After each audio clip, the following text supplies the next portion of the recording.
il y a service public, comme on dit. Mais ce qui peut le définir le plus largement possible, c'est que c'est bien la mise en commun au profit de tous, et pas d'intérêt particulier, d'une partie de l'économie nationale, s'entend. Alors là-dedans, il y a des services non rentables, ceux qui pour le moment n'intéressent pas ce gouvernement, et d'autres avant. Mais il y a surtout tous ceux qui le sont rentables. Et ceux-là, ici, ils sont attaqués et ils continuent à s'y attaquer. Donc, on va pas les passer, vous les connaissez aussi bien que moi, l'eau, l'énergie, les transports.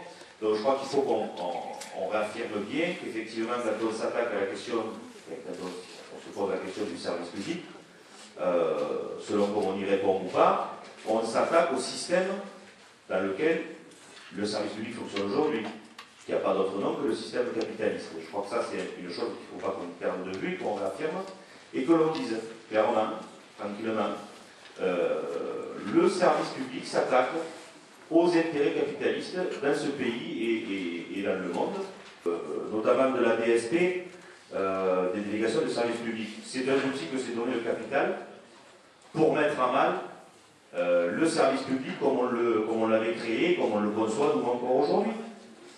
C'est du déguisé. Moi je regrette, mais quand j'entends à la radio des messages publicitaires disant un service public du Conseil général du Gard, je manque de me planter dans un platane quoi, à chaque fois.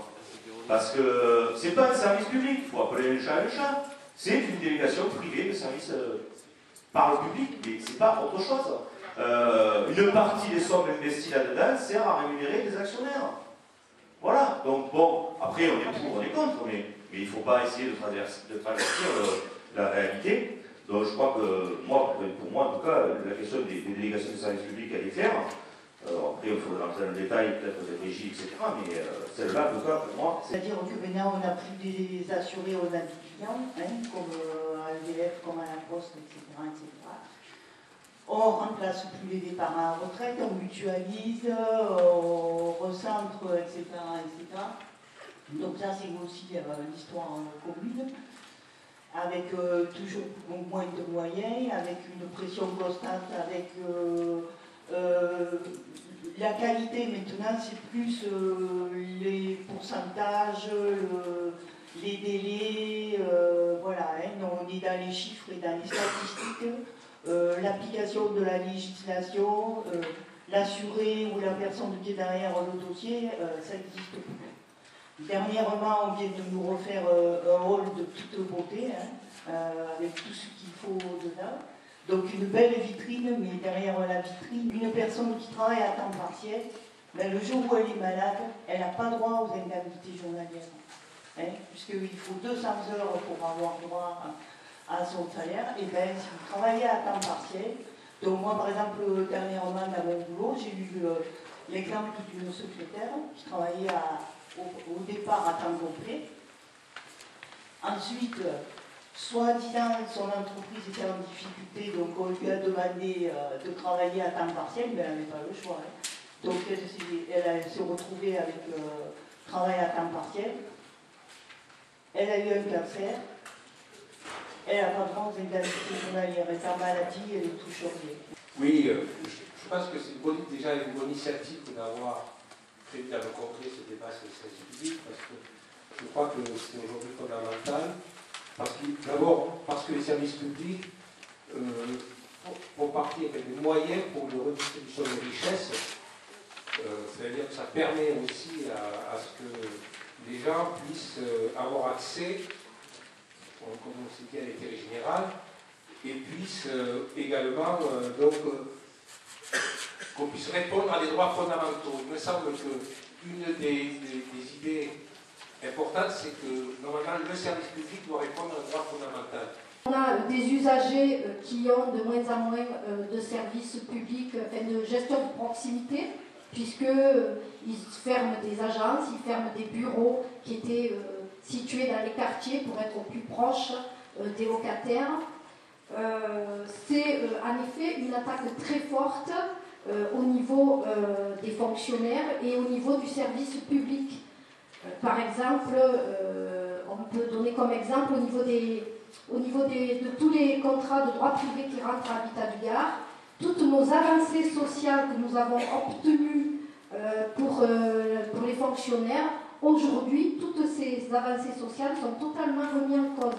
À savoir que les contrats de droit privé n'ont pas droit au régime indemnitaire, n'ont pas droit aux primes spécifiques, n'ont pas droit aux avantages en nature s'ils sont gardiens, aucune obligation du logement de fonction par nécessité. Voilà, c'est tout un travail qui a été mis en place par le syndicat, toutes les avancées sociales que nous avons gagnées ces 20 dernières années, qui sont totalement remises en cause. Le particulier, pour le citoyen lambda, il y a difficulté déjà de lui faire saisir les véritables enjeux sans tomber obligatoirement dans un débat technique. Nous, particulièrement pour les impôts, pour les finances, il y a difficulté de faire saisir, je pense que c'est naturel et c'est bien normal, de faire saisir aux citoyens que pour eux, moins de services publics par rapport aux finances, moins de fonctionnaires, pour eux, ça ne sera pas obligatoirement moins de contrôle, mais au contraire, pour les salariés, pour les retraités, ça va être une injustice fiscale.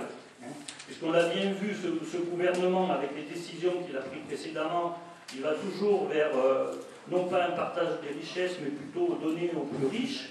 Des illustrations, on peut les trouver avec la loi TEPA, c'est-à-dire pour les plus riches, au niveau des successions, des donations, une diminution des droits. Au niveau actuellement de l'annonce qui a été faite pour la suppression du bouclier fiscal, qui rapporte 700 millions de francs, et l'impôt sur la fortune qui rapporte 3,3 milliards. Donc là, on voit bien, on a une perte. D'un côté, on a 3,3 milliards, d'un autre côté, on donnait en bouclier fiscal 700 millions de francs.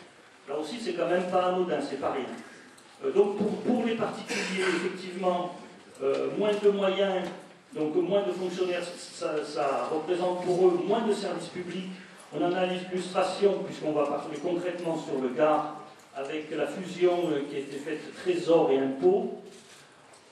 Sur le site de Étienne Saint-Denac à Nîmes, c'est-à-dire pour ceux qui ne connaissent pas, c'est-à-dire c'est central, c'est derrière l'église des Carmes, on a eu donc regroupement des services du Trésor et des impôts, avec actuellement une réception qui avoisine souvent les plus de 1000 personnes par jour.